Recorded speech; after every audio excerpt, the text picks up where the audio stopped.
אזרחי ישראל היקרים, אני בטוח שכולנו רוצים להגיע לחקר האמת. חקר האמת על אירועי ה-7 באוקטובר ועל מה שקדם להם. המסמך שאני מחזיק ביד כולל את התשובות שאני נתתי למבקר המדינה במסגרת בדיקת המבקר את אירועי ה-7 באוקטובר. הפגישה התקיימה בלשכה שלי ב-25 בדצמבר 2025. במשך 4 שעות רצופות השבתי לשאלות הנוקבות של המבקר וצוותו. ב-31 בדצמבר, 6 ימים בלבד לאחר הפגישה הזאת, בתזמון יוצא דופן, בג"ץ נתן פתאום צו ביניים וצו על תנאי, ועצר את עבודת מבקר המדינה. עכשיו אני רוצה להדגיש לכם, במשך כמעט 2 עבד המבקר בחופש פעולה מלא, ללא התערבות כלשהי של המערכת המשפטית או של מישהו אחר. אבל 6 ימים בלבד, לאחר שמסרתי את תשובתי זו, החליט הבג"ץ לענות לבקשת היועצת המשפטית לממשלה, לעצור מיד את עבודת המבקר, עבודה שנועדה לחשוף את האמת. האם זו יד המקרה? אני אומר דבר פשוט. תשפטו אתם. הערב אני חושף בפניכם, אזרחי ישראל, את המענה המלא שלי למבקר המדינה.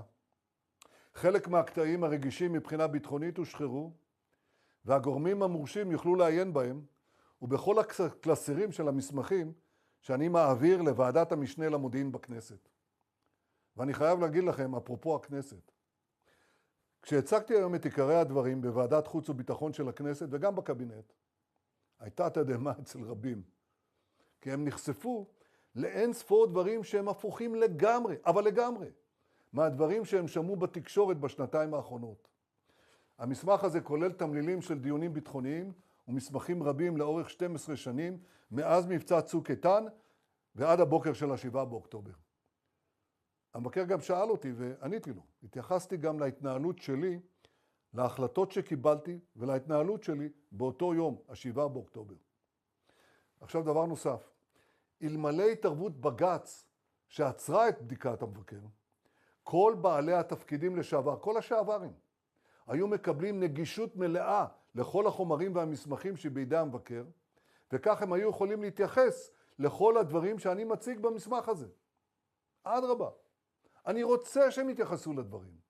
ולכן חשוב עכשיו לדרוש מבג"ץ שיבטל לאלתר את צו הביניים, ושיחדש באופן מיידי את בדיקת המבקר. ואז הלשעברים שמופיעים בתמלילים יוכלו להיות חשופים להם ולמסמכים הרלוונטיים. אבל שיהיה ברור, בדיקת המבקר לא מהווה תחליף לוועדת חקירה. ולכן צריך לקדם את הקמתה של ועדת חקירה לאומית שוויונית, ועדה בלתי תלויה, שתייצג את כל חלקי העם. לא הבג"ץ יקבע את הרכב הוועדה, ולא הממשלה תקבע את הרכב הוועדה. הציבור, באמצעות נציגיו, הוא שיקבע את הרכב הוועדה. זאת תהיה ועדה דמוקרטית ושוויונית. מחצית מחבריה ייבחרו על ידי חברי האופוזיציה, והמחצית השנייה על ידי חברי הקואליציה.